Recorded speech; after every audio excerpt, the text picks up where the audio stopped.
All right, everybody, welcome back. Fade to Black. I'm your host, Jimmy Church. What a great week we've got lined up. Tonight, Dr. Stephen Greer is here. Tomorrow night, Jack Carey is here. We're going to talk about his Four Corners part of the United States and the Paranormal Investigative Agency. Wednesday night, Anil Pandey. We're going to talk about quantum theory, mechanics, and the simulated world that we quite possibly live in. That's Wednesday. Thursday night, open lines, Fader Night with John Rappaport and his No More Fake Newsroom live. But tonight, it's Dr. Stephen Greer. He's an MD, founder of the Disclosure Project, the Center for the Study of Extraterrestrial Intelligence, CSETI, the Orion Project, and Sirius Technology Advanced Research, LLC.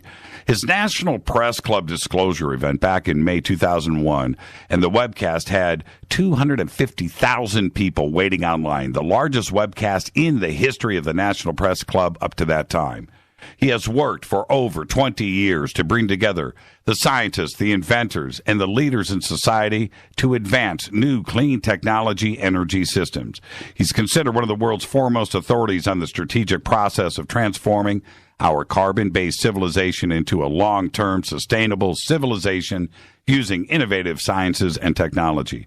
Lifetime member of Alpha Omega Alpha, the nation's most prestigious medical honor society, Dr. Greer is now retired as an emergency physician to work on all of these projects. He is the author of 4 books and multiple DVDs, now 5 actually, on the UFO ET subject, including the documentary Sirius. He's appeared on CBS, the BBC, Discovery Channel, History Channel, Ancient Aliens, and was also in the movie Thrive. Following Sirius, one of the most successful and crowd-funded documentaries in history, Dr. Greer and his team have produced Unacknowledged, an expose of the greatest secret in human history, which is premiering right here in Los Angeles on April 24th. I can't even believe it, in 2.5 weeks, right here in Los Angeles, California. We will be attending, and we're excited about that. And also, at the same time, a companion book with the same title. And I would like to welcome back to Fade to Black our friend, Dr. Stephen Greer. Stephen, good evening. Good evening. How are you? It's all good. It must be pretty good in your world about now, having this, you're having a Los Angeles red carpet movie premiere, man, and not too many people get to say that. And it's coming up. Are you excited? Well, it's very exciting. It's actually exactly 3 weeks from tonight. And we're going to have a wonderful group of people there, a lot of A-list celebrities and all the people who helped crowdfund the movie. We've had 5,000 people contribute to this campaign and to create both the movie and the book. And by the way, the book is available on Amazon now and also at our website, SiriusDisclosure.com. And it's going to be a really historic event because this particular documentary is geared towards not the UFO crowd per se, but the mainstream and the mainstream media. And we just released the trailer a couple of days ago for it, and it's on a lot of very large mainstream websites. So our objective with it is to educate, the 7 billion people who don't follow the UFO subject very carefully, and really get them on board and a deep understanding of what the subject is about, why it's secret, and also how it's been kept secret. Because most people, I have a home in Washington, and most people you run into have no idea what the mechanisms are for maintaining secrecy above top secret, as it were, which is Unacknowledged Special Access Projects. So that's where we got the name of the movie and the book. So this is something the public needs to know, and we're putting together everything we can with this campaign to get the public educated. How do you top the excitement and the hype that was behind Sirius? Because that exploded, and so how do you top that? Because that's a challenge, right? Well, it is, but actually Sirius sort of introduced a whole lot of issues. It introduced the Contact CE5, Close Encounters of the Fifth Kind initiative, the Disclosure Project, and the technology issue.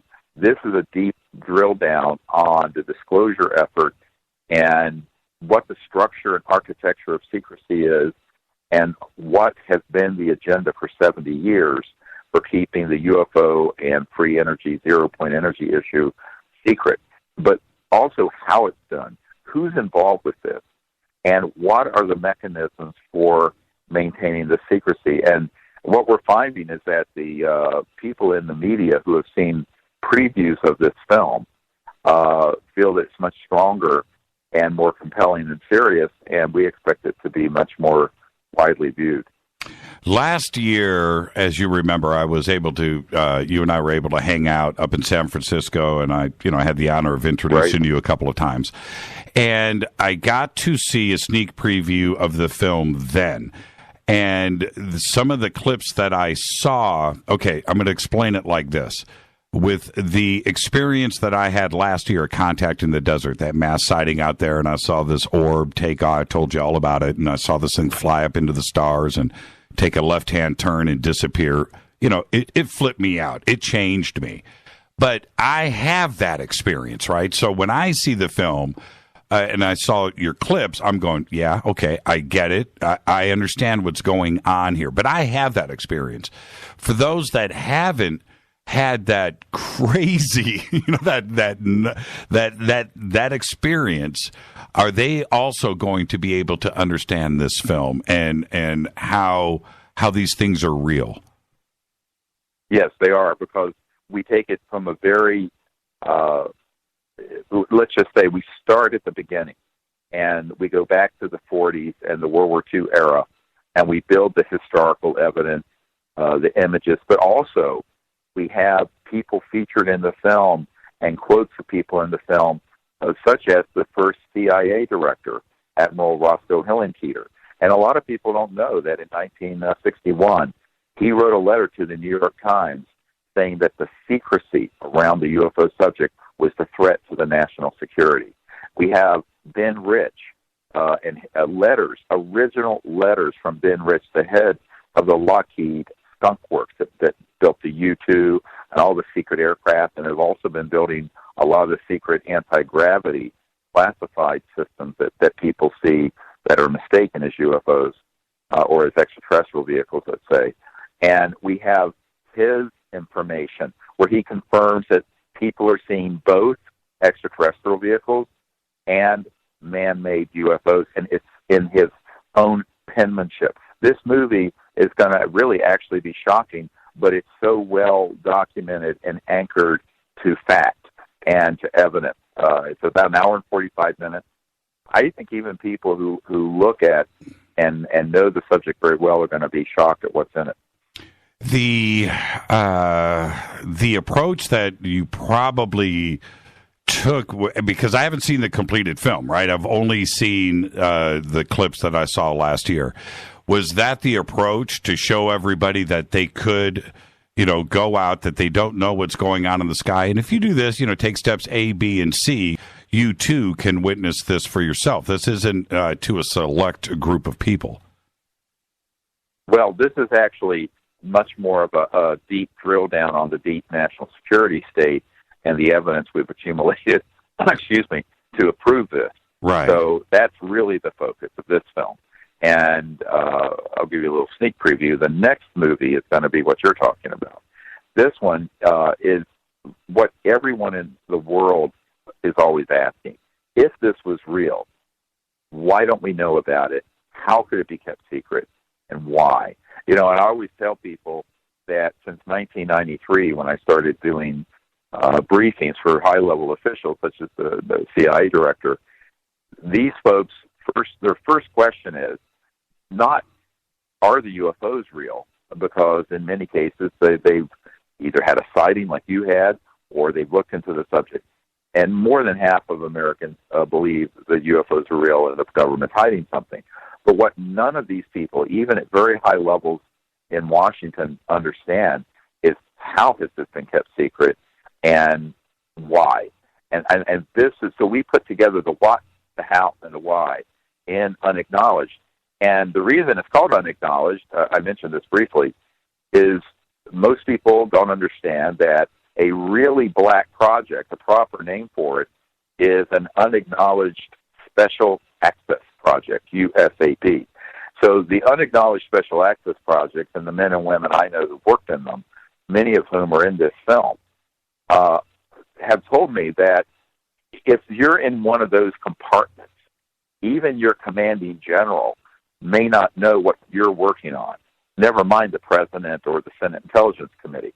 So there's an extraordinary level of secrecy that began to be developed after World War II and after the so-called Roswell era event, and it really got out of control in the 50s. So between 1947 and 1954 is when the structure was put in place to take this deep black, I mean very black, so much so that, as you probably have heard, President Eisenhower in the 50s was very frustrated at being denied access and being lied to about many of the operations that were ongoing.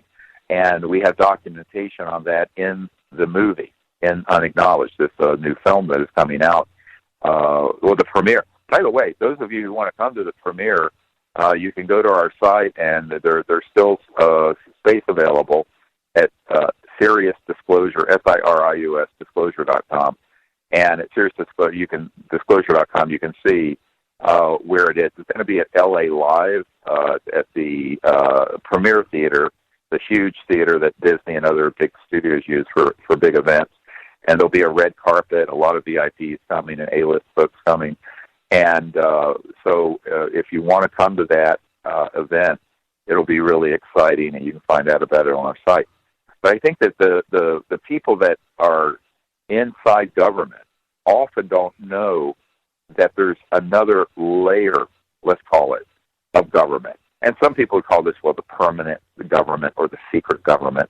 And it is so compartmentalized that it has been out of control since the mid and late 50s. And so we're living, some 60-some years in an era where there has not been constitutional oversight, and literally trillions of dollars have gone into these projects. Not billions, trillions. Right. And as you know, Rumsfeld himself, the day before 9/11, said that there was $2.3 trillion unaccounted for in the Department of Defense alone. And that 15, 16 years later, we estimate it's closer to $8 or $9 trillion. And these projects are incredibly complex in how they're structured. And so that's what we try to educate the public on, because it's not enough to say that the UFOs are there, because most intelligent people are going to say, well, if they're there, why is it secret? How could it be kept